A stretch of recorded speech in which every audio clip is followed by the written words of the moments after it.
Good evening. My name is Susan Davis, and I thank you for joining me this evening to investigate the ever-changing face of education and how it is affected by Web 2.0 and the 21st century skills.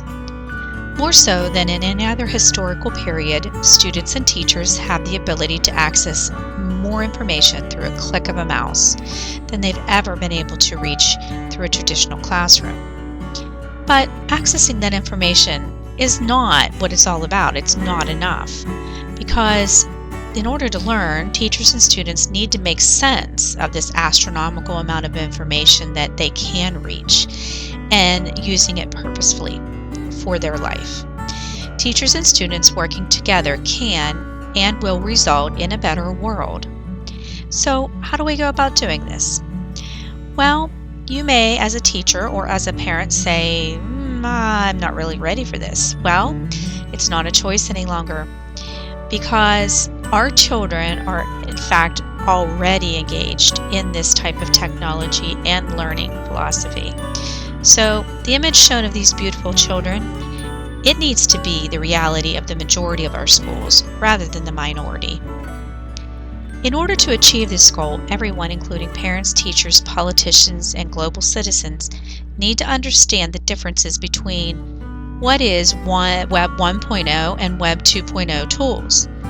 The key difference is that Web 2.0 places emphasis on, you're right, human collaboration. How do we communicate? How do we get along? How do we share? And the shifts the classroom from a teacher-centered to a student-centered atmosphere. No longer is information simply located and memorized, but rather shared, discussed, analyzed, and synthesized for the improvement of the individual, the group, and the world at large. The beauty of Web 2.0 tools reside in the simplicity of use for the user. Simple, yes, on the outer part, but what's going on behind that scenes is very complex. And the information that can be derived is even more complex. The tools boast multi-platform capabilities, availability, sharing, collaboration, and overall engagement.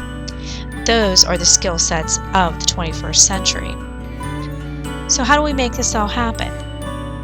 Well, there's a few things we have to be concerned about. With all the beauty that lies within these tools, you must not forget that there are certain pitfalls that teachers and students must be aware of and be prepared for, including things like technical malfunctions, disruption in the internet. So determining validity of information gathered too is also a large concern because of this huge amount of data that is available at anyone's fingertips. How do we sort through that information and really decide what is valid, what is not valid, what is most important, what is least important? And then there's the privacy concerns.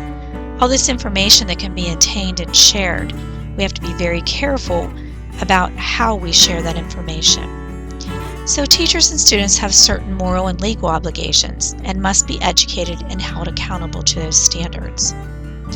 The classroom environment can be enhanced, students and teachers motivated, and learning enriched by students and teachers using digital storytelling, streaming media, podcasting, blogs, wikis, all these wonderful things that we have learned about in this course as well as in this master's course at Franciscan. But they're going to use these tools to use in the delivery and understanding of lessons in both traditional and distant learning environments. The possibilities really are endless. For instance, let's go through a small scenario. Excuse me.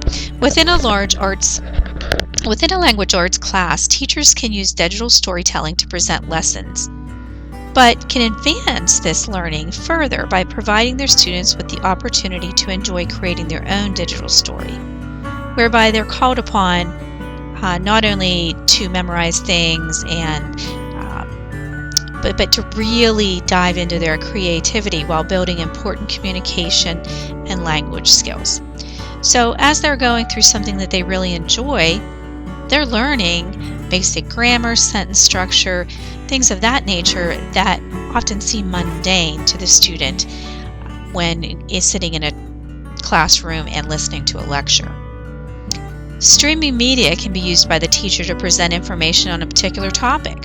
So perhaps even before this digital story starts, the teacher might show a video of some sort that will help the students understand maybe what their production needs to look like ultimately, or going back to a very basic skill as far as understanding sentence structure and things like that. But streaming video might present it in a very creative and high-level way.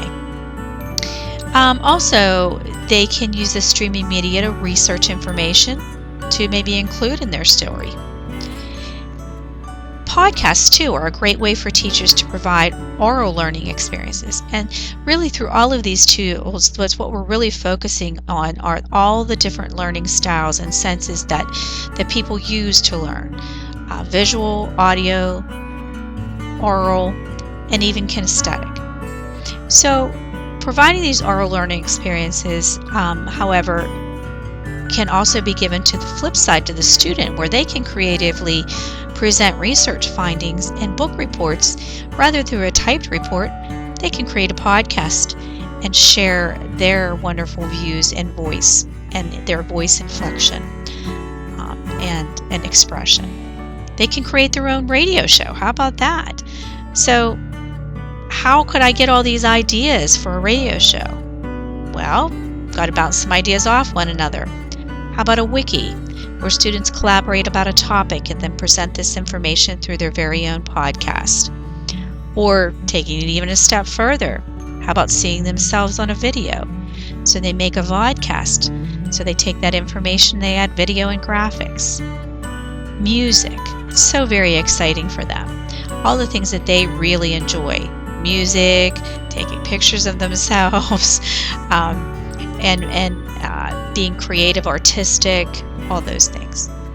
Blogging is also another great way to get those creative juices moving. And very unstructured way, but maybe starting off with a blog about an idea for, again, this creative story that they're putting together, then take it a step further and put them into groups and have wikis and that sort of thing. So it all ties in. This is only a very simple scenario of how a classroom can use some of the Web 2.0 tools to work on building not only a basic language skills, but it's taking it a step further to build communication skills, social skills, technical skills, and those higher level thinking skills. So the sky is no longer the limit. We've entered space. The overall outcome is personalized learning of students and teachers. That's right, us teachers learn each and every day. And so that personalized learning comes through these tools where both student and teacher have access to limitless data, can collaborate in its understanding by using advanced communication, and then creatively applying this to our lives. So meet your students at their level.